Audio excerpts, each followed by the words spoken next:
Hello everyone, I'm Amir Hossein. Welcome to this training video. In this video, we discuss about how to run the WRF-Chem model to simulate dust concentration. Before going through the technical details, let me give you some short explanations of dust. Unlike urban air pollution, dust is a natural phenomenon, so it emits from the ground surface into the atmosphere.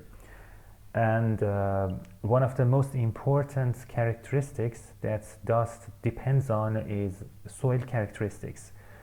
There are a couple of variables of soil characteristics that are used in many dust models and dust schemes. They are soil erodibility, clay fraction of the soil, and sand fraction of the soil. So for the WRF-Chem model, before you run the WRF, you are supposed to make your domain.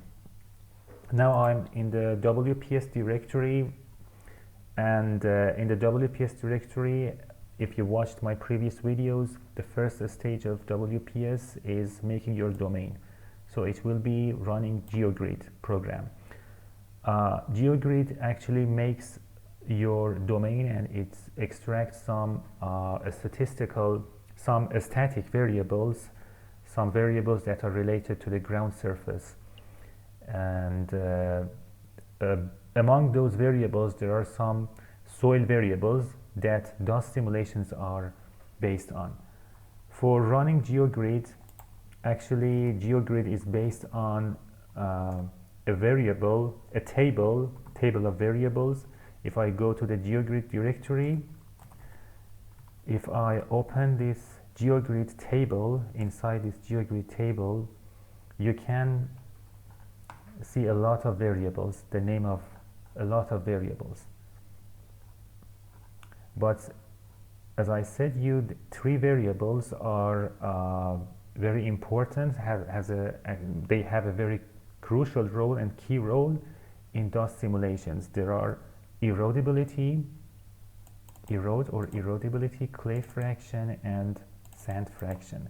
In the previous versions of the WRF, these three variables were not already set in the name list, so you had to set them yourself. But in the new versions of the WRF-Chem, you don't need to do anything because they are already included in geogrid. So if you run geogrid, your output, let me show the output here. Your output will include erodibility. This is a map of erodibility. It will include sand fraction. This is sand fraction, and also it will be included by clay fraction. Let me see, clay fraction. This is a clay fraction. So these variables have a key role in dust simulations, and by running geogrid, they are automatically calculated and will be included in your geogrid output.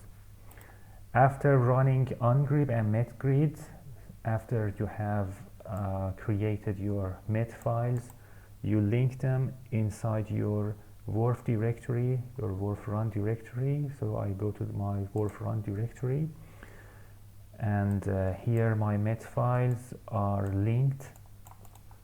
Now for running WRF-Chem for the dust simulations, let me open namelist. Actually, this namelist has been run once for simulating some gaseous agents. So this namelist is ready, so I can run it without any errors. For running WRF-Chem, there is one important variable, chem option. You have to change chem option to 401. So for running WRF-Chem to simulate dust, this is the most important part, changing chem option to 4.1. I don't need to change the second value because this is for just one domain and I don't have any nested domain here. And there are some other variables. Now you cannot run it, and if you run it you will definitely face some errors, because there are some variables related to emissions, and emissions of gaseous agents, and dust doesn't have anything to do with gaseous agents. So those variables are IO style emissions, emis options, and emis input options. So I just disable them, put them to 0, equal them to 0, and there are also some other variables such as gas dry deposition option. I put it to 0, and let me go to the first section of the name list. There are some variables here, auxiliary input. There are some auxiliary input variable here. You're supposed to disable these auxiliary input variables because they are used in WRF-Chem for gaseous simulations. And you can do that by put an exclamation mark in the beginning of the line. It's actually commenting them out. I comment them out. These are also related to these variables. All variables that have this auxiliary input keyword should be commented out. I go to the last section, to my chem section, and there is one left variable that is dust option. Dust option also should be set to appropriate value. You can study about this value in the WRF-Chem documentation. Let me show you this WRF-Chem documentation. You have plenty of options for dust option.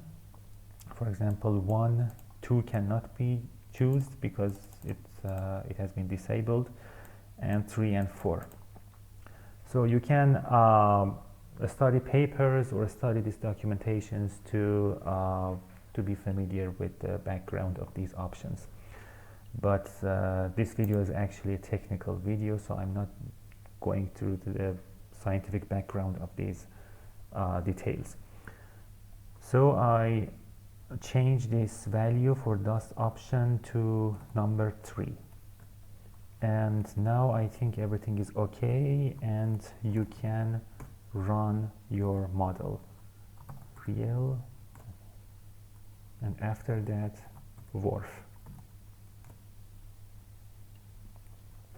Now you can see that it has started to run, and the point is that it's really fast and it's not much different from simple WRF without any chemical option. If you remember, if you have watched a video about WRF-Chem for gaseous air pollutions, and if you run with emissions data, you can see that it takes a long time, but for the dust simulation is actually very similar to the regular WRF modeling, regular running of the WRF model. So if I open the output, inside of the output you will have 5 dust variables, dust 1 through dust 5.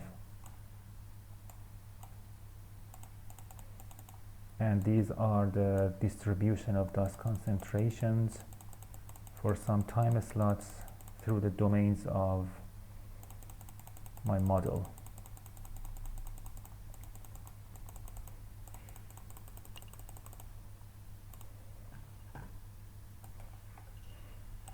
And you can see that the unit of this variable is based on microgram per kilogram of dry air. You can change it to microgram per cubic meter, and that can be done by post-processing.